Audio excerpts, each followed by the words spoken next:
Si puede, repita lo del segundo. Sí. Estaba diciendo. No, es importante grabar porque aquel alumno, aquella alumna que no pudo participar, se lo mandamos grabado. Bueno. Estábamos hablando de que fundamentalmente puse énfasis en las dos últimas consignas, porque son las que hay que aplicar esos conceptos que uno lee y ver si los entendió o no los entendió. Aplicar los conceptos a dos situaciones reales. Hablábamos de la primera, que era una mirada macrosociológica, porque era en un lugar más amplio, en un sector más amplio, en el que puede ser el barrio, puede ser la ciudad, un pueblo, en donde había analfabetismo, y habíamos dicho que, bueno, que quizás en ciudades como Necochea el analfabetismo no es algo que se vislumbre como problema. Casi no debemos tener analfabetismo. Pero sí en otras ciudades y en otros sectores del país, también de la provincia seguramente. En cambio, en la segunda es algo que se ve permanentemente, el tema de fracaso de alumnos. Yo les estaba contando una anécdota de una escuela que tiene poquitos alumnos, muy poquitos alumnos, y que entonces algo que se le debe exigir a esa escuela, a todas se le debe exigir compromiso, pero fundamentalmente a esa que tiene muy poquitos alumnos, que tiene 6 alumnos, y tiene más profesores que alumnos, porque si hay 10 materias, hay 10 profesores. Si no se repite alguno, hay 10 profesores. Y hay 6 alumnos. Es decir, tenemos más profesores que alumnos. Es inimaginable que esos chicos no estén con un seguimiento personalizado. Entonces, la segunda de las consignas, que era para enfocarla desde los enfoques microsociológicos, es una situación que se da cotidianamente y que uno debe poner mucho énfasis porque está hablando de trayectoria de alumnos. Está hablando de una concepción, un paradigma que desde hace mucho tiempo que tenemos, que es el de la inclusión. Desde el momento en que la educación es obligatoria, en primaria hace más de 90 años, en secundaria hace 14, 15 va a ser, 2006, 2007, 2006 en realidad, es obligatoria. Bueno, es el paradigma de la inclusión, porque si es obligatoria es que todos tienen que estar adentro y todos aprendiendo. Entonces, bueno, las dos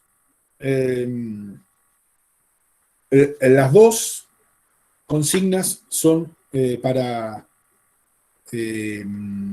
aplicar esos conceptos que aparecen en el texto, y es lo que yo fundamentalmente analicé.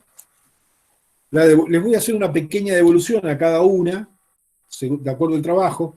Recuerden que yo no los voy a calificar a los trabajos, Lo que sí les voy a marcar es aquellas cosas que yo encontré para que ustedes vayan reviendo el concepto y con eso vayan modificando la mirada o discutiendo esa mirada, o comprendiendo si hay algo que no comprendieron. Pero no va con calificación. Por eso es que lo puedo hacer así también, porque no es que le estoy diciendo fulanita tiene un 5, fulanita tiene un 6, no. Solamente vamos charlando. En el caso de Nadu La Torre, ahí estaba viendo, dice, cuando analiza el problema el analfabetismo, el problema macrosociológico, lo analiza bien, desde el funcionalismo plantea la mirada del funcionalismo, ¿qué sería? Ahí sería como una falta de esfuerzo ante a un paradigma meritocrático que tiene el funcionalismo. Es como que hay una falta de esfuerzo, que puede estar basado en la característica de esa población que no está acostumbrada a estudiar, que no está acostumbrada a esforzarse. Sería la mirada del funcionalismo, ¿no? Lofrano dice más o menos parecido, ¿no? Como una incapacidad de los alumnos, dice. Hay una exigencia respecto de la sociedad y su meritocracia, ¿no? Dice Lofrano.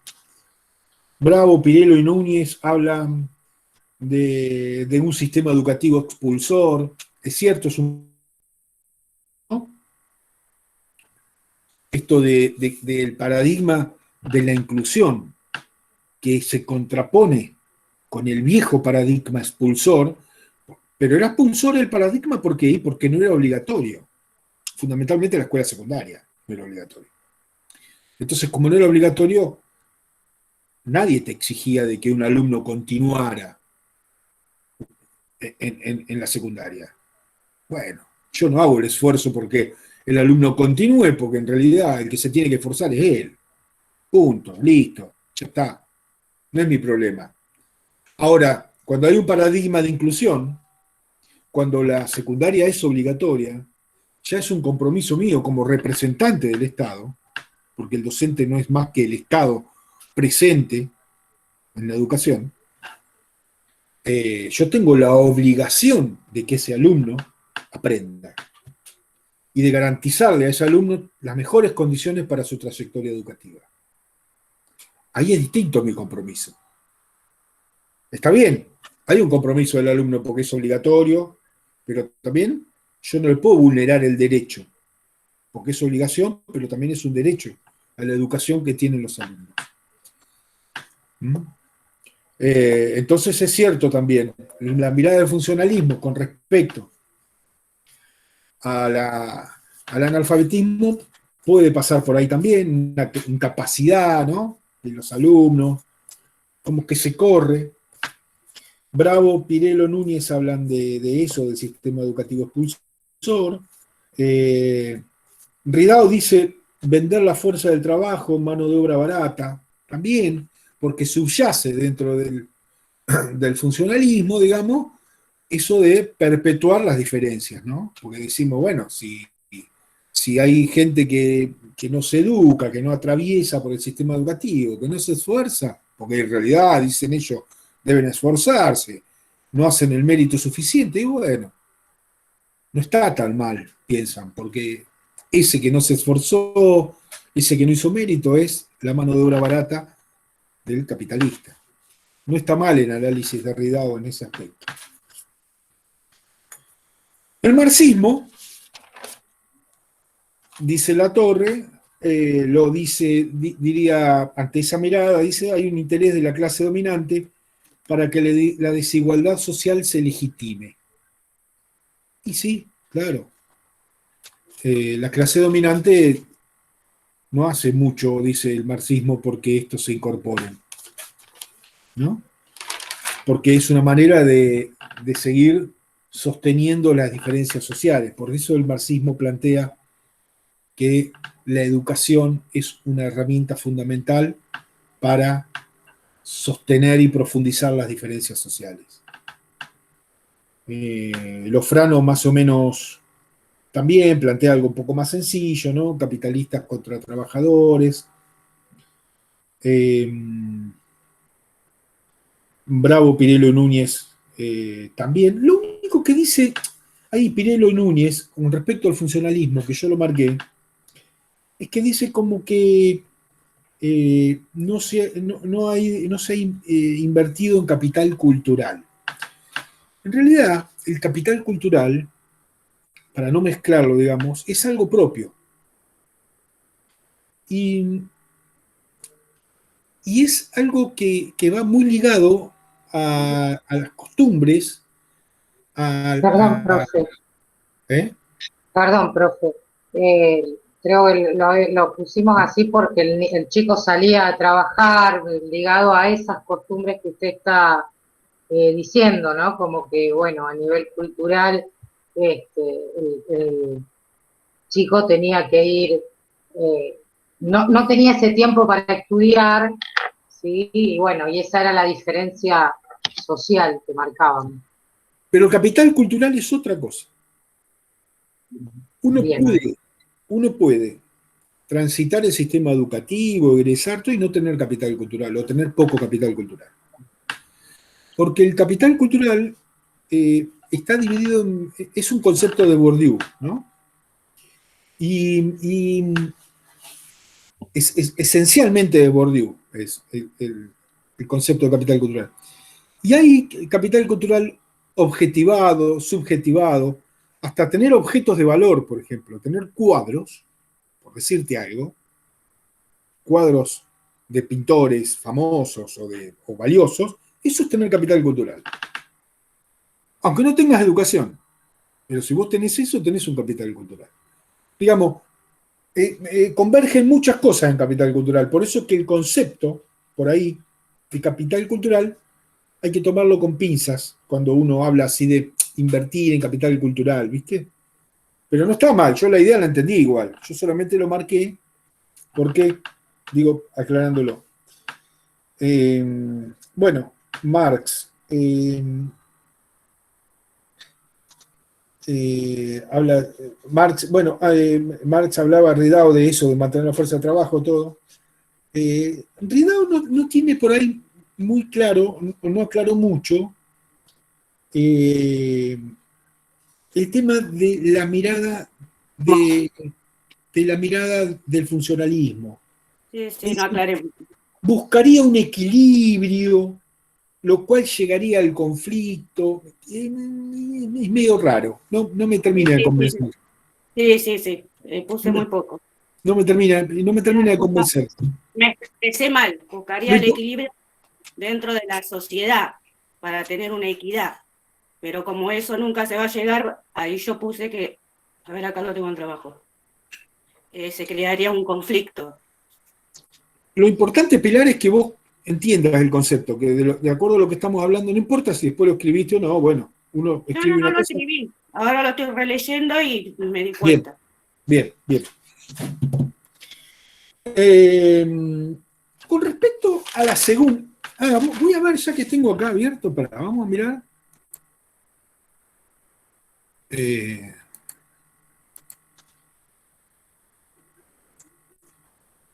Para un poquito, vamos a mirar.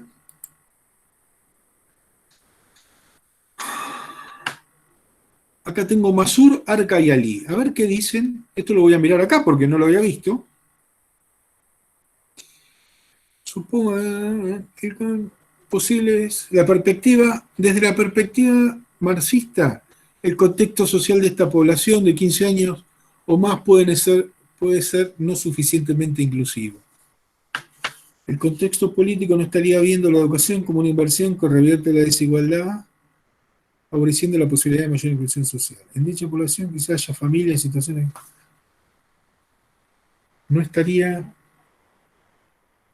dicha población quizás no estaría valorizando la potencialidad que adquieren los grupos sociales, posible déficit en la socialización dentro del contexto de esta población. Bueno, sí, es más o menos todo lo que venimos hablando. Sí, está dentro de eso. ¿Está bien? Sí, es más o menos lo que venimos hablando con otras palabras, pero está bien. El concepto está bien. Bien. Y a ver,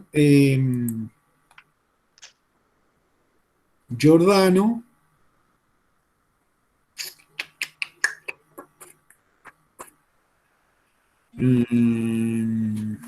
Son ausentismo, claro, por tener que ir a trabajar, bueno, está bien. Otras causas es que mientras la familia y los niños pueden ayudar en casa, dejan sí, puede ser.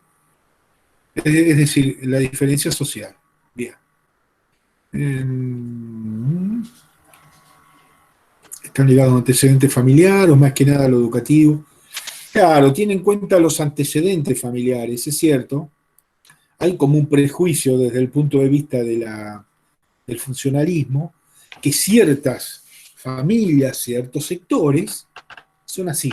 Muy parecido a lo que dijo una gobernadora hace poco, unos años atrás, que para qué queríamos tantas universidades si en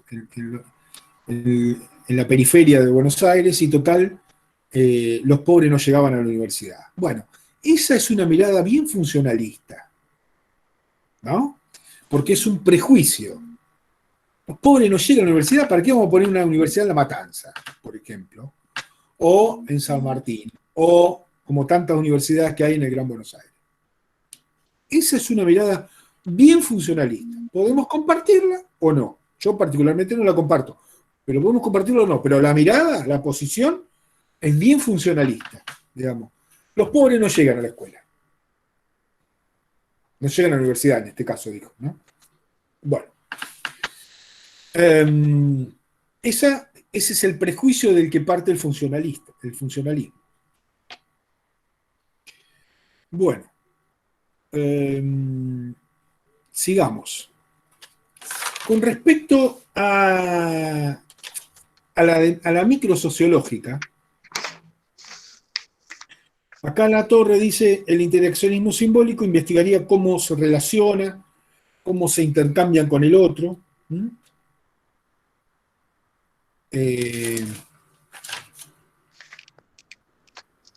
Lofrano dice, ¿cómo dominan los símbolos para trabajar con el otro? Está bien.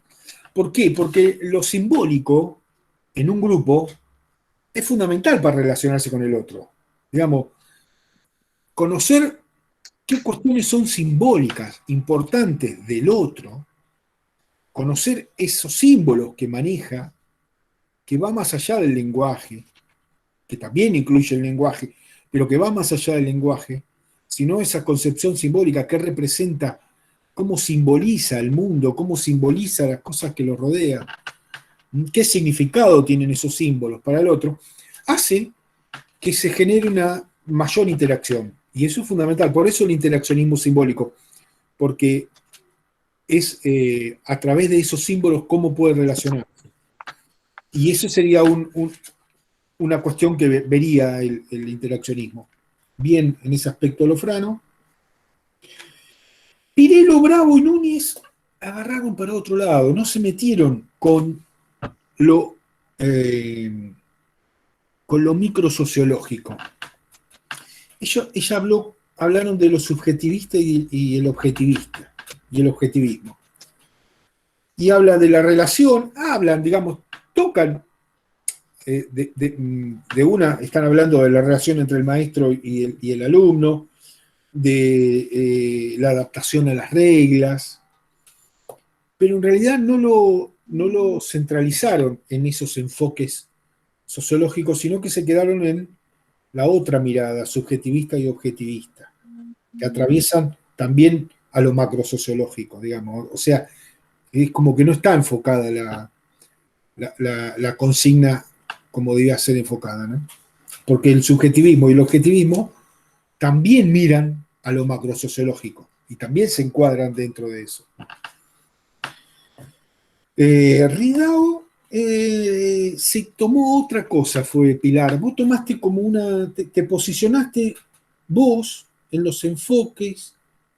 Sí, me enfoqué como si fuese yo la docente que estaba dentro del aula. Claro, pero sin, digamos, está bien todo lo que decís, todo lo que habría que hacer, está bárbaro. Es una cosa que habría que hacer, seguramente, si yo tengo ese problema. Hago todas esas cosas que vos proponés. Ahora, no dijiste qué cosa miraría cada uno de esos enfoques, que era lo que se preguntaba en la consigna, ¿no? ¿Cómo lo enfocamos desde el interaccionismo simbólico? ¿Cómo lo enfocamos desde la sociología de la educación? ¿Cómo desde la etnometodología? Eso te faltó.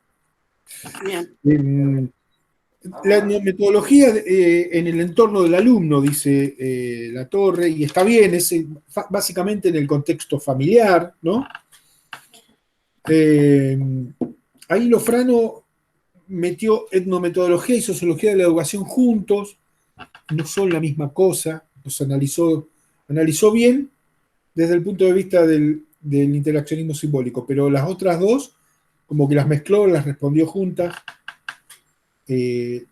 No era esa la consigna.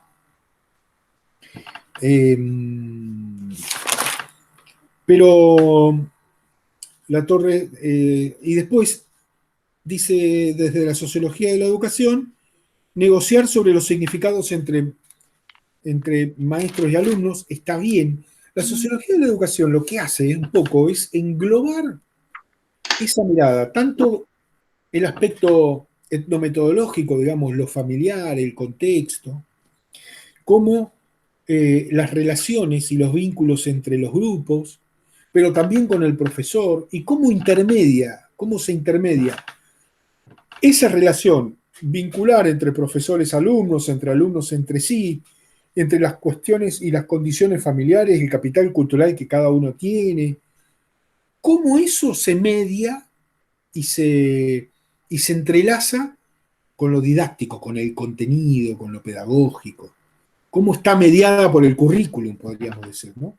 Cómo media el currículum dentro de eso. Esa sería una mirada de la sociología de la educación. A ver qué pusieron, vamos a ver, ya que estamos acá, qué pusieron Masur, Arca y Ali. Interaccionismo, enfatizando sobre el proceso de vinculación e interacción en el aula. Nivel comunicacional entre alumnos y maestros, si los tiene en cuenta, bien. Los roles del alumno, observaríamos el ritmo, analizaríamos el lenguaje verbal, no verbal, simbólico, cómo juega en el proceso educativo. Bien, muy bien. Desde lo etnometodológico, revisaríamos cómo se plantea la enseñanza de los contenidos.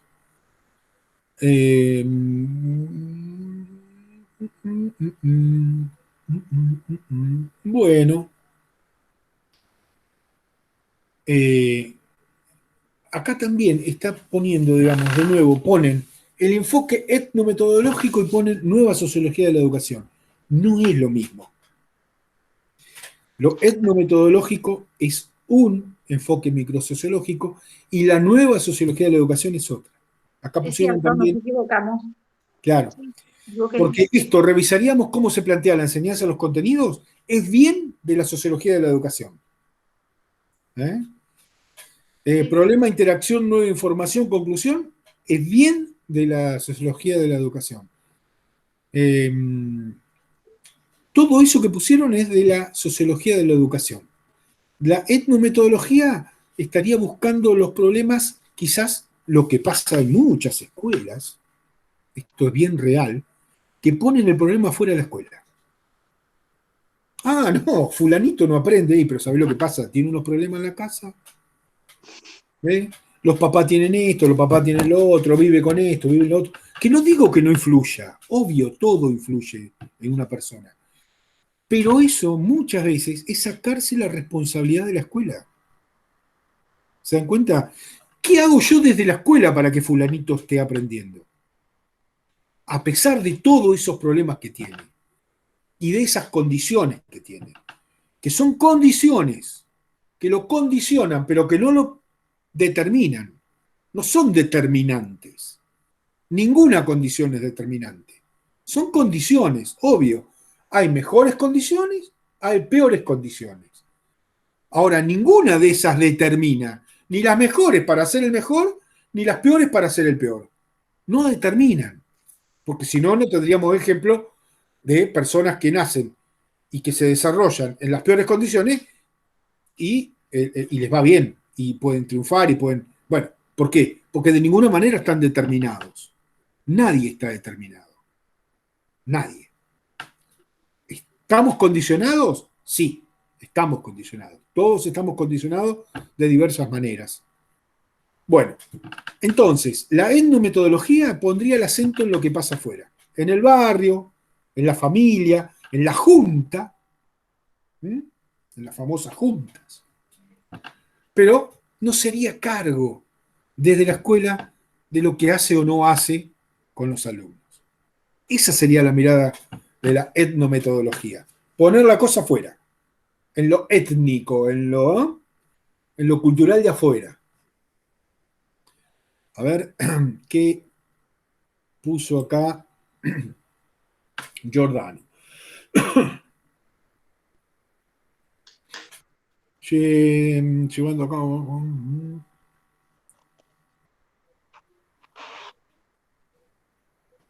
Bien, bueno, sí, está bien. Comenzar con las técnicas utilizadas por ejemplo. fuera de la escuela, contexto social, bien, bien. Bien, Giordano, bien, bien, Giordano. Bien. Bueno, ¿se entiende más o menos cuál era el concepto de la actividad? ¿Tienen alguna pregunta?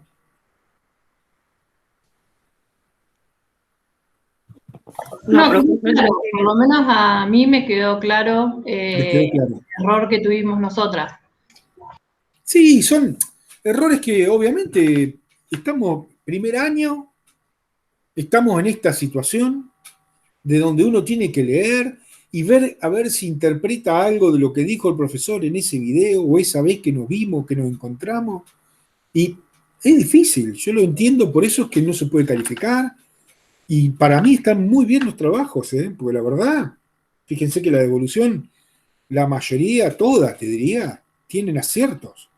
Y algunos errores de concepto, bueno, pero errores que son, digamos, que se subsanan a través del diálogo ahora, en este momento, que se Profe, explica el ¿me concepto y se explicaría refuerza. sociología de la educación para que me quede más claro, por favor? ¿Cómo? Sociología de la educación para que me quede más clara la definición. La sociología de la educación tiene en cuenta tanto lo que plantea la etnometodología, digamos, aquello que está fuera de la escuela, que rodea al alumno, el contexto de dónde viene. Entonces ahí hace hincapié en los saberes previos, de dónde viene ese alumno, cómo es la familia, cómo está constituida, cómo es el barrio.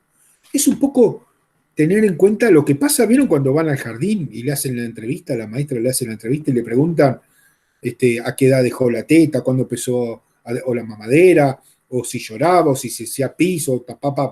Bueno, es un poco la radiografía etnometodológica, digamos, familiar de ese chico.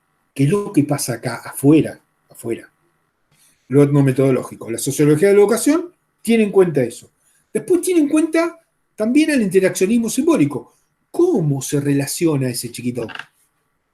O ese adolescente, ese niño, ese adolescente, ¿cómo se relaciona con los demás? ¿Cómo interactúa él con los demás? El grupo con él, el grupo en general, y después también el grupo con los docentes. Y el docente con el grupo. ¿Cómo es el vínculo que se genera?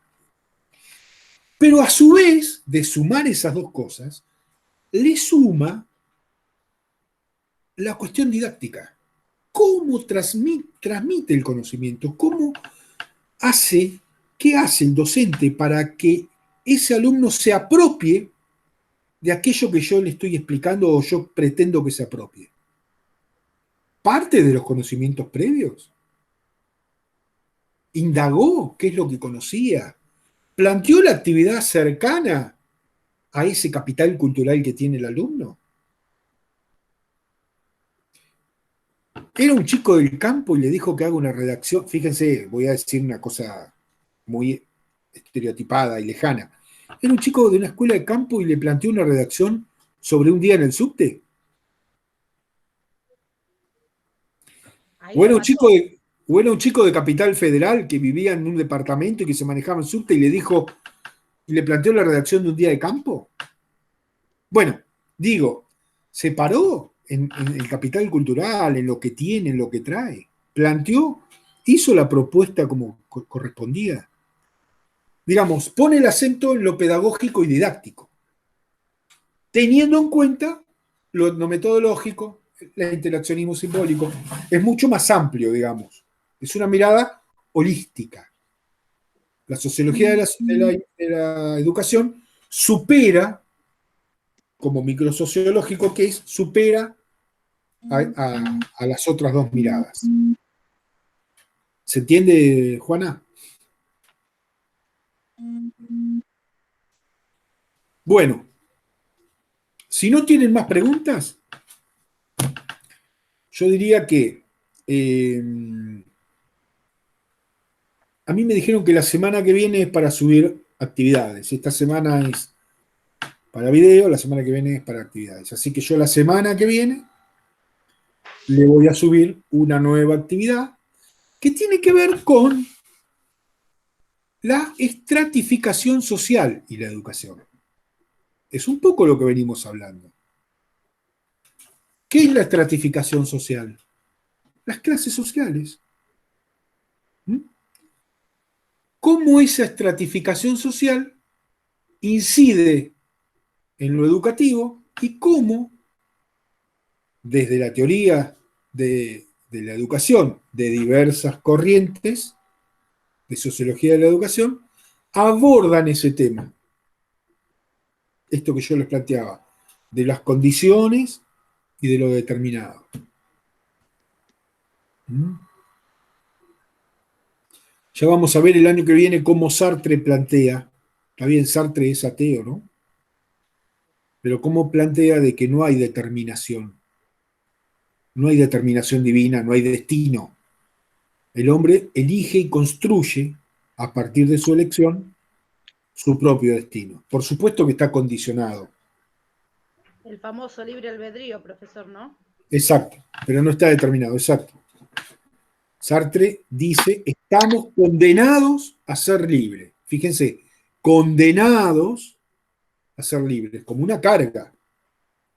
¿Por qué una carga? Y porque al no haber una determinación, al no haber un destino divino, estamos Nos toca nosotros hacernos cargo eligiendo, de cada estamos acto, eligiendo y nos cada- tenemos que hacer cargo de lo que elegimos. Bueno, pero ese es un tema del año que viene. No vamos a avanzar.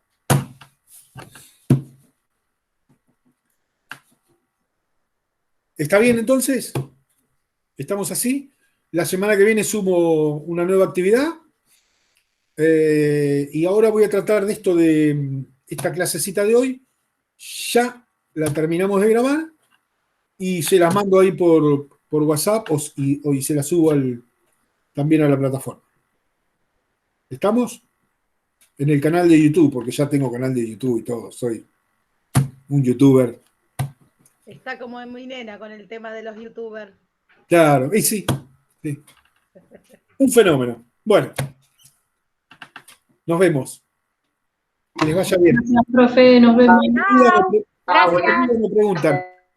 Y Camila, fíjate si podés mandarlo y si podés ir haciendo aquello que falta. Bueno, así te vas poniendo al día. Chao. Nos vemos.